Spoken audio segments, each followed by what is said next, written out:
Hi, I'm Sarah Gabriel, former special education teacher turned social entrepreneur and founder of In Good Company. We help businesses build thriving teams by giving them the confidence and tools to effectively lead employees with disabilities. This podcast is for leaders creating interability workplaces. Together, we'll dig into what it takes to lead with both heart and business savvy and build workplaces where contributors of all abilities are not just included, but essential. Welcome to In Good Company. Welcome back for this very special grand finale episode for season 1. If you are new here, welcome. I am so glad you're here. I'm Sarah Gabriel, and about 4 years ago, I stepped out of my classroom where I had the joy of teaching brilliant students with learning differences because of a question that I couldn't shake. What happens next to my students and others like them? That question led me to pursue my MBA at Georgia Tech, where I gathered more skills, resources, and mentorship that I believed I needed to continue chasing this vision. And now here we are as a part of that, mapping out the systems, celebrating what's working, and naming where there's still work to be done, and exploring how we can do that together. So after today, I hope you'll go back and listen to those full episodes because I am serious. They are truly incredible change makers. These stories will change your life. And together, we've been talking about building what wasn't there before, which is workplaces where people of all abilities aren't just included,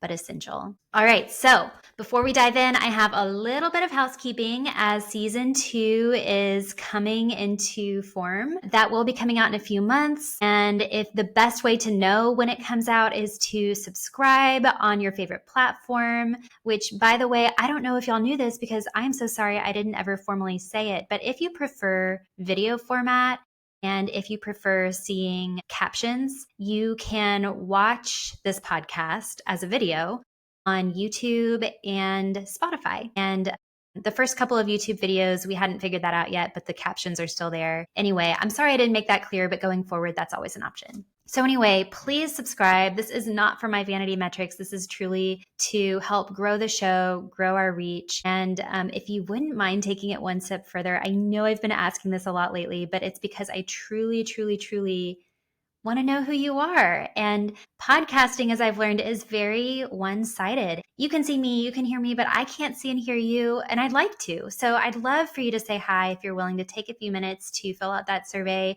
which is linked in the show notes today.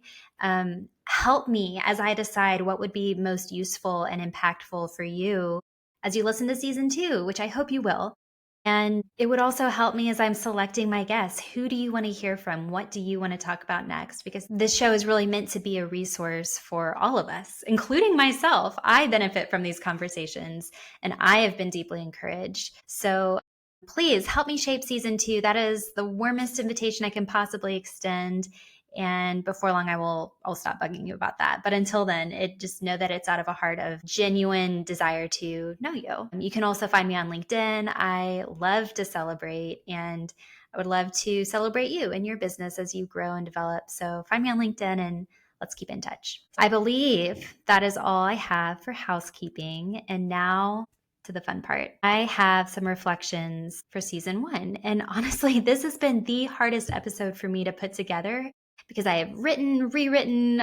I confess I have re-recorded this episode multiple times because it is just so hard to capture how wonderful all of these conversations have been. This episode is where I'm landing. It is the final take because I have to release it today. And in this episode, you will hear my 5 favorite themes. I dwindled it down to 5. It was really hard. I have my own list of shout outs, which if you're a fan of the show and you've been listening, you know we're big on shout outs here. And I have one final story to leave you with that's been a great encouragement to me, and I think it might be for you too. So without further ado, here we go with season 1 review, starting with key takeaways and themes. Number 1, this is something that I heard consistently across just about every single story as we talked about how interability businesses came to take place. And again, if you're new to these conversations, when I say interability business, I mean places of business where individuals with disabilities, without disabilities are working side by side in meaningful, dignified work, and they're recognized as essential contributors. So, number one, start where you are. We heard this in the very first interview with Jen Wise from Be Free. Jen's son, when he was young, was newly diagnosed with autism, and after doing some research on nutrition, decided to go gluten-free. And she just started with the very first person in front of her, which is her son, and she solved that problem. And then she solved another problem. And then her son, August, grew up and was looking for employment. And she said, we've got this amazing company, Be Free. Why don't we focus on employment now and who we employ and how we develop our employees? So she just took the problem in front of her and solved it one step at a time. And over time, her solution has grown tremendously. Another example of starting where you are was Valerie Herskowitz with the Chocolate Spectrum story. Similarly, she has a son who has autism, and they were thinking about employment. She had some training that was useful, and she also went and got some new training to continue strengthening her ability to build a meaningful business. She literally spoke to a chocolate consultant, which I still think is the coolest job title I've ever heard. But Valerie took one step at a time to build a meaningful business. She asked for help. She filled out the space that she was able to work out of and eventually has grown and is continuing to grow today. Such a beautiful story. Key theme number 2, whatever you do it with excellence. You'll hear me talk a lot on this show about maintaining high standards and why that is such a good thing. I think some of us, when we're trying to be kind and compassionate and inclusive, there can be that temptation to simplify, make things easier, maybe even coddle. No one likes that word, but I think it can happen more easily than we would like to admit. And where I stand on this is that excellent standards are good for everyone. First of all, I believe that individuals of all abilities are capable of reaching standards that are made clear and where supports are put in place in meaningful ways. And when we do that, when we uphold standards, which in places of business is important because our customer experience is important, safety is important, sanitation is important, we need standards. And when those standards are met, this is such a wonderful way to be able to showcase what the disability community is able of doing rather than perpetuating misconceptions that I think a lot of our society still holds about what they can and cannot do. So a few examples from the episodes that really showcase this point. Tom Derry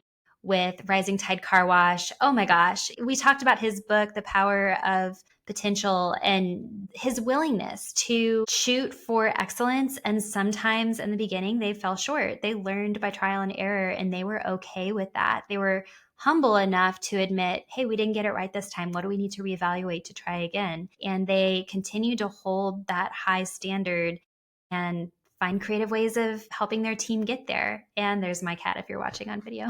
Another example of doing it with excellence, Catherine and Jay Wolf and the Mend Coffee team in Atlanta. We heard from their director, Caroline Young. They had a very high standard about the physical space that they were creating. They are one of the only fully accessible coffee shops in our country, meaning the bathrooms are fully accessible. The tables can be lifted and lowered to meet different guests in wheelchairs, for example. They hold high standards. They invested because they wanted to communicate that their guests of all abilities matter and they're welcome there. And it's also reflected in their staff, of course. And another example, Jacob Blazer from Ventures ATL. He is working with an incredible team of employees who have autism, and they are in the data management industry mostly. And he talked a lot about scaling mindfully and being strategic about it and seeking to deliver truly excellent services, not in spite of, but because of his tremendously talented team who have very unique skill sets, not in spite of their autism, but sometimes because of it. And they bring wonderful, excellent service. And his customers have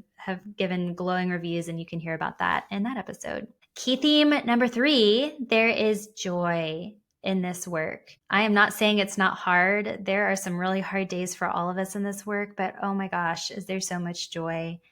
The story that I have gone back to and re-listened to multiple times, well, really a couple of stories and examples. The beloved bath episode with Pam and Pat, co-founders and best friends. Wow. These women, because of their lived experience with both of their sons who are on the severe side of the autism spectrum, they are committed to creating a place of work where contributors of that end of the spectrum are not only welcome, but recognized and valued for the work that they can do in the ways that they're able to do it. And they share the story of an employee named Paul who once felt isolated after graduating. He hadn't found his place in the community yet. He would take walks, which are fine, but not a lot of interaction, not a lot of opportunity to contribute. And one day, Paul gets called off the wait list and is invited to join the team of Beloved Bath. And he joins the team. He contributes with all he has. And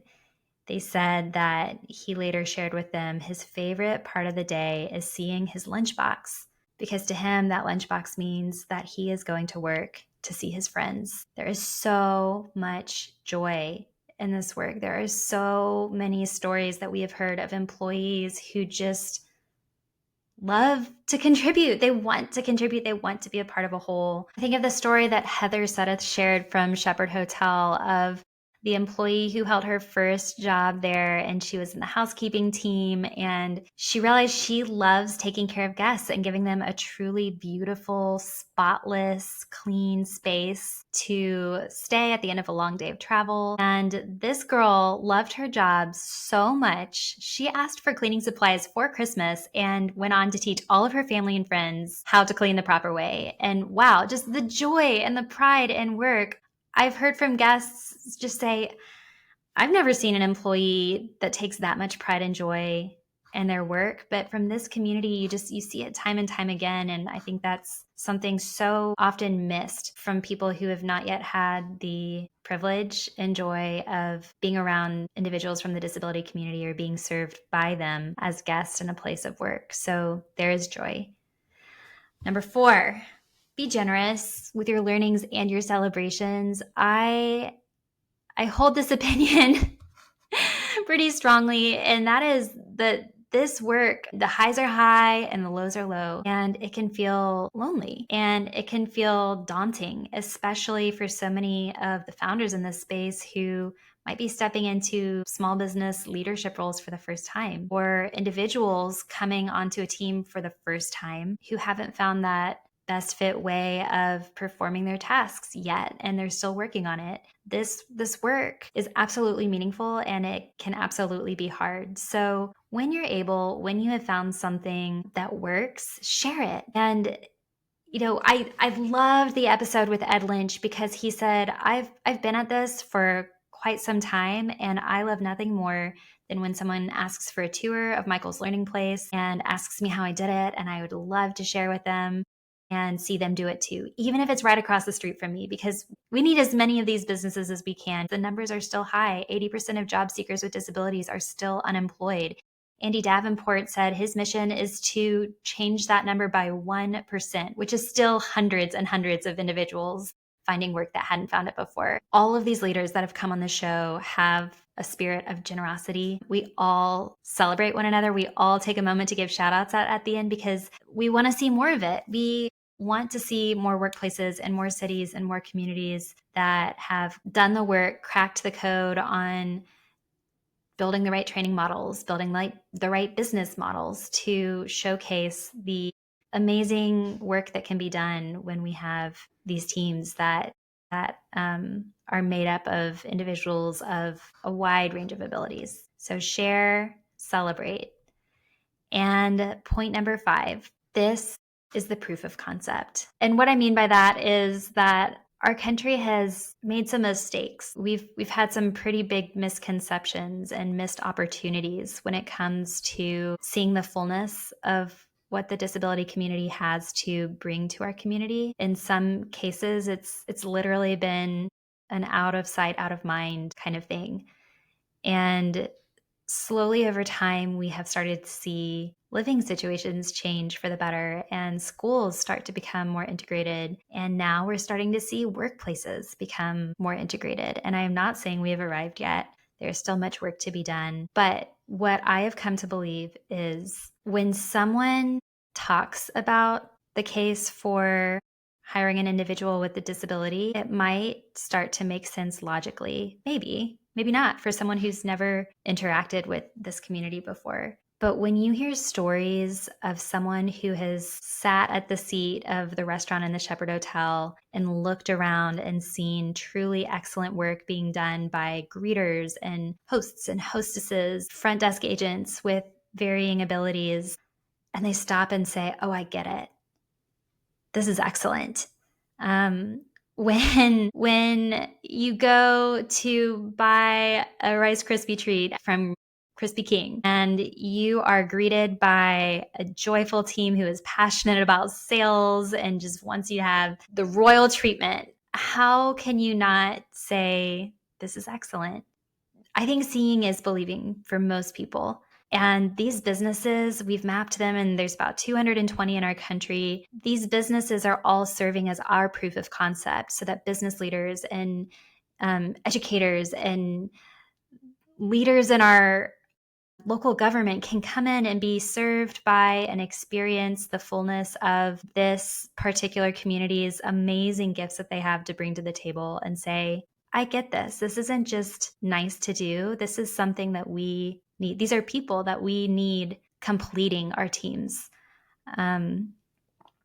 I use this word a lot, and what we really want is a complete workforce and a complete community. And that means that a part of us is missing until we have found ways to welcome them in, but also see what happens when they get here. They contribute powerfully and meaningfully. So those are my 5 key points. If you are watching this by video, you will by now have seen my cat walking all over my desk.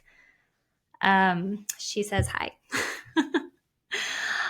On to the fun part. This is my list of shout outs, and I'm not going to apologize. It's very long, but I think that it's important because these stories and examples of individual contributors who have disabilities who are in these amazing workplaces that we've highlighted, they're sprinkled in. But when I made a list and saw them name after name after name, story after story, it is powerful. So if you will bear with me, I just want you to listen to just this small sampling of what is happening out there. And I'm going to pull a line from Miss Gabby Angelini's recent TEDx speech. And if you don't know Gabby, she is a phenomenal entrepreneur, public speaker, business co-owner with her mom, Mary Angelini. Gabby has Down syndrome, and this is what she would say about individuals with disabilities. She would say people's special abilities have hidden superpowers that they bring to the workplace. And in these stories, they've just been on full display. So I think about Michael from Krispy King. He is a young man with Down syndrome, and his superpower, I think, is connection. He makes every customer feel welcome with his warmth and his presence. Their founder, Andy, shared the story of Michael connecting with a family who brought their young boy with Down syndrome to buy treats at their cart one day. And gosh, I'm going to cry if I tell you the story now. So just go back and listen to that episode. But Michael connects with their guests and creates super fans. Another team member from Krispy King Treats is Owen. I believe his superpower is salesmanship. This guy created a loyalty Krispy King club and super fans for life by upselling to community members that came to their cart. And I gotta say, I need an Owen on my team because sales is hard, and Owen figured it out. And so I'd say anyone to have someone like Owen on their team is lucky. I think of Justin from Gabby's packaging and labeling and shipping. Justin has autism, and his superpower, in Gabby's words, were speed and accuracy. Every label, pallet, and package is perfectly assembled by Justin. What an employee. Who wouldn't want him on their team? Gabby herself, she is the co-founder of Gabby's Grounds and Gabby's Pals. And I think her superpowers are vision and joy. And if you go listen to the episode, she would also say adorableness, which I agree with. And this girl, she kept hearing no, no, no. And instead of just resigning in discouragement, she turned those no's into a yes. She and her mom created a job, not only for herself, but for her friends and for dozens of others. Talk about impact. There's Lauren, also from Gabby's, and Gabby shared that Lauren is very organized. She keeps the shipments running smoothly and quickly. Precision is important to her, and that is so critical in their line of work. I think of Griffin from the Mend Coffee team. He uses a wheelchair. He has limited arm movement. Some would question if delivering drinks and food to tables would be the best suited work for him. Wow, his superpower is hospitality. He runs food to tables with tray that he and his mom connected to his chair. He uses a mechanical arm now that they've attached to his chair. I mean, talk about innovation and relentlessly pursuing creative ways to show unreasonable hospitality to his guests and building deep connections with his customers. I think of Nadia, also from Mend, and her superpower for resilience. She was consistent, she was steady, and she grew in confidence by consistently showing up and developing over time. I think of Kate Wilson, who worked at none other than In Good Company with us. And this girl, wow, Kate shared so much of her perspective with us over the summer with her lived experience with Stargardt's disease. And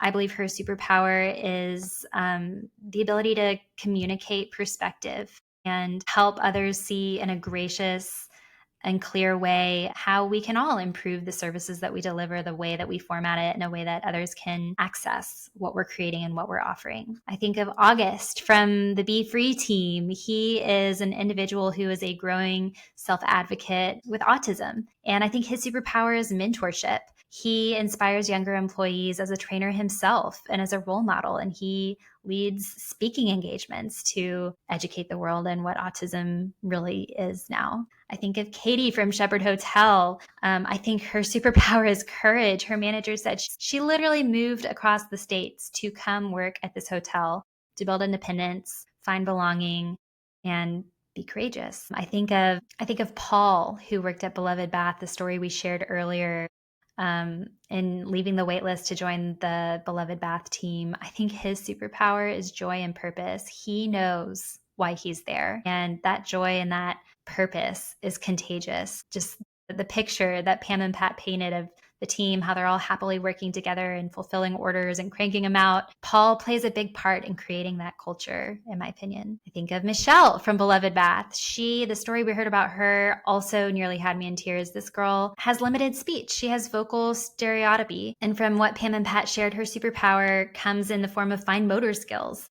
She may not be verbally communicating much with team members or customers, but wow, is she fast with her hands. And during the holiday rush, she built nearly 2,000 boxes to help quickly fulfill orders. And she went on to pick up other skills too that are meaningful and transferable in the business. So where there was a limitation in one way, there came to be a strength in another way. And it was just a matter of finding what worked best and what she could do and do with excellence. I think of the unnamed employee that we heard about from Jenny at Sliceability. And I think that their superpower is consistency. This girl holds not one, but two jobs, both working at Sliceability, making sure everyone has clean dishes, and also working at a hotel with laundry. This girl works tirelessly with focus and dedication. Jenny said she comes in and she gets her work done no matter what. She cannot be stopped. I think of the employee that we heard about from Tom at Rising Tide Car Wash, who has autism, and his superpower, I think, was perseverance and diligence. He had a goal to become a manager, and he worked with a leadership team to develop his skills and get his dream job, which was management. And I think that really helps us continue to open our eyes to the reality that people of all abilities can be suited for all kinds of roles. There is not a one size fits all solution here. And we're trailblazing left and right here on this podcast, hearing these stories. And then I think of Cara Lindsay. She came on the show as a self-advocate to help us better understand cerebral palsy. And I think she has a couple of superpowers, perspective, of course, and advocacy being one, but I think also humor. She wouldn't have said this herself, but the way that she has been able to overcome so much discouragement and misunderstandings and say, I'm not going to let bitterness poison the way I view the world.